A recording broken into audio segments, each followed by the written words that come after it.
সুপ্রিয় শ্রোতা বন্ধুরা, আমি আজকে সুচন্দ্রা ঘোষালের একটি ভীষণ মজার গল্প নিয়ে হাজির হয়েছি। গল্পের নাম ধুন্ধুমার কাণ্ড। বড়দের প্রণাম ও ছোটদের ভালোবাসা এবং লেখিকা ও তার পরিবারের প্রতি শ্রদ্ধাপূর্ণ কৃতজ্ঞতা ও ভালোবাসা জানিয়ে শুরু করছি আজকের গল্প পাঠ। শুনতে থাকুন। এত বছর বিয়ে হয়ে গেল, এখনো আলুর পরোটা বানাতে শিখলো না। এদিকে নিজে আলুর মতো চেহারা বানিয়ে ফেললো।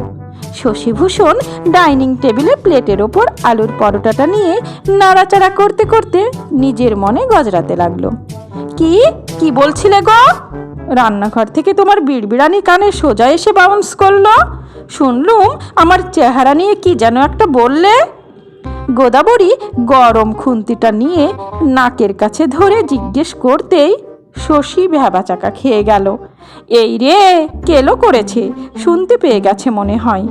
গেলাসে খানিকটা জল ঢেলে ঢক ঢক করে খেয়ে বলল, না, বলছিলাম কি, পাশের ফ্ল্যাটে পাঞ্জাবি বৌদির কাছ থেকে আলুর পরোটা বানানো ভালো করে শিখে নিতে পারো তো।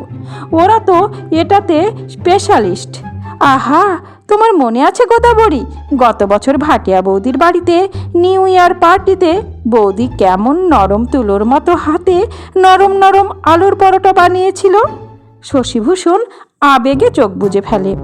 হ্যাঁ, আমি ভুলে গেলেও বৌদির নরম হাতের জাদু যে তোমার বেশ মনে আছে সে ভালোই বুঝতে পারছি।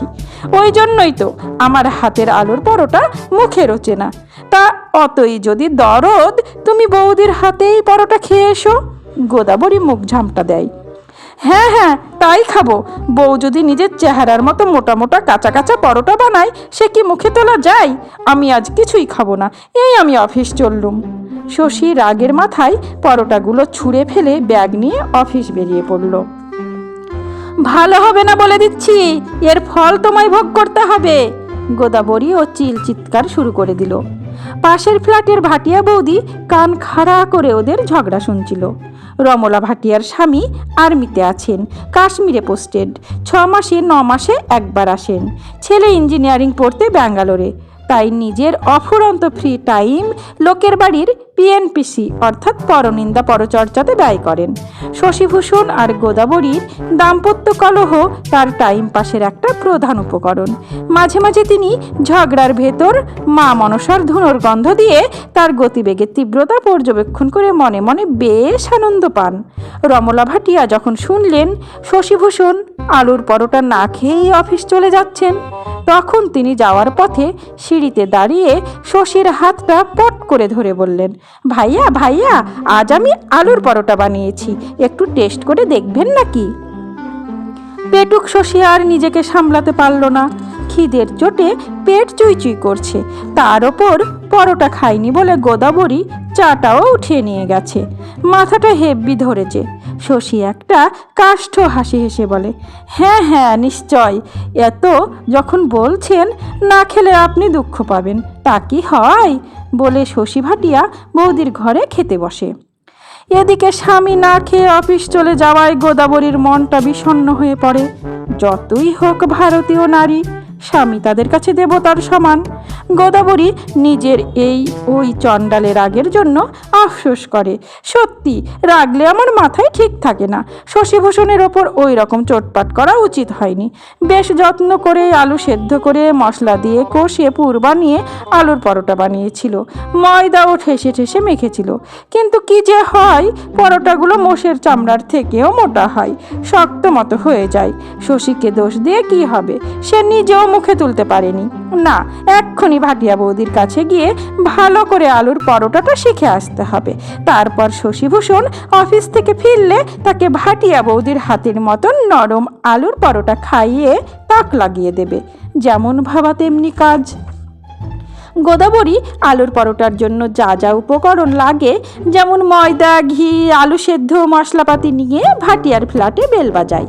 রমলা ভাটিয়া স্বপ্নেও ভাবতে পারেনি ওই সময় গোদাবরী এসে হাজির হবে। সে দরজা খুলতেই গোদাবরী হন্তদন্ত হয়ে ঘরে ঢুকে বলে, ভাটিয়াদি, আপনার কাছে আলুর পরোটা।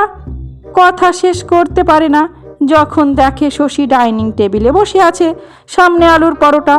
শশীও সবে গরম গরম পরোটা মুখে পুরতে যাবে কি গোদাবরীকে দেখে মুখটা হা হয়ে থাকে, কিন্তু হাতটা আর মুখে পুরতে পারে না। শশীকে ভাটিয়া ম্যাডামের ফ্ল্যাটে পরোটা নিয়ে বসতে দেখে গোদাবরীর মাথায় আগুন জ্বলে যায়। সে সোজা গিয়ে ময়দার প্যাকেটটা শশীর মাথায় ঢেলে দিয়ে বলে, খুব আরাম করে বৌদির হাতের পরোটা সাটানো হচ্ছে, আজ তোমার একদিন কি আমারই একদিন, বলে আলুগুলো পটাপট শশীর মুখে ছুঁড়তে থাকে। শশী ক্যাচ লোফার চেষ্টা করলে বিফল হয়, কারণ তার মাথা থেকে চোখের পাতা সর্বাঙ্গ ময়দার প্রলেপ, সে তো কিছুই দেখতে পাচ্ছে না।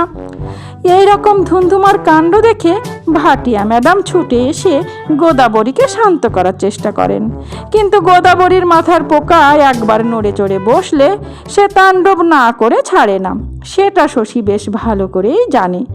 এর একমাত্র উপায় গোদাবরীর মাথায় জল ঢালা। শশী জলের খোঁজে বাথরুমের দিকে যেতেই গোদাবরী ঘিয়ের বোতলটা ছুঁড়ে বোতলের ছিপি খুলে সারা ঘরে ঘি ছড়িয়ে পড়ে। সেই ঘিতে পা পিছলে ভাটিয়া ম্যাডাম সোজা গোদাবরীর ঘাড়ে। গোদাবরী এবং পাঞ্জাবি কুড়ি ভাটিয়া দুটো দশায় চেহারা মেঝেতে চাল কুমড়োর মতো গড়িয়ে পড়তেই বিশাল একটা আওয়াজে পুরো বিল্ডিং কেঁপে ওঠে। এদিকে শশী এক বালতি জল নিয়ে বাথরুম থেকে বেরিয়েই ঘিতে পিছলে বালতি শুদ্ধ চিৎপাত। গোদাবরী উঠে এসে শশীর বুকের ওপর চড়ে বসে। শশী কোনো রকমে নিজেকে মুক্ত করে পাশের ঘরে পালাতে গিয়েই মেজর মিস্টার ভাটিয়ার দেওয়ালে টাঙ্গানো বন্দুকটা নজরে আসে। গোদাবরীকে ভয় দেখানোর জন্য শশী বন্দুক থেকে উপরে গুলি ছুড়ে গুলি সিলিং ফুটো করে দেয়। এদিকে উপরের ফ্ল্যাটের লোকেরা ফুটো সিলিং দিয়ে সাদা চুলের বন্দুক নিয়ে উদ্ভ্রান্ত শশীকে দেখে ভাবে আর্মির মেজরের বাড়িতে উগ্রপন্থী আক্রমণ করেছে। তারা সঙ্গে সঙ্গে পুলিশে ফোন করে জানায়। পুলিশ বিশাল ফোর্স নিয়ে হাজির হয়।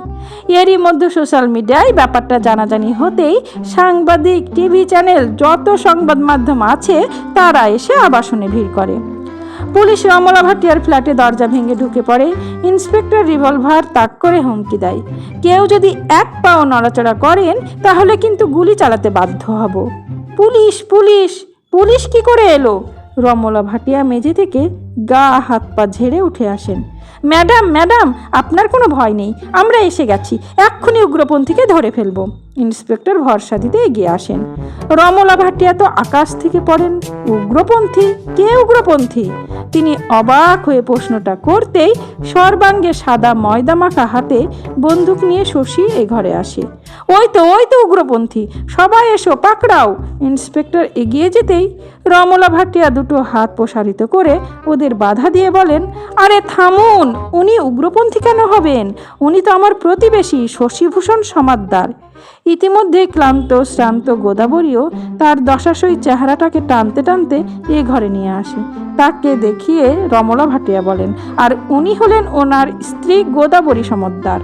ইন্সপেক্টর কেমন যেন ভ্যাবাচাকা খেয়ে দাঁড়িয়ে পড়েন। কি করবেন, কি বলবেন বুঝে উঠতে পারেন না।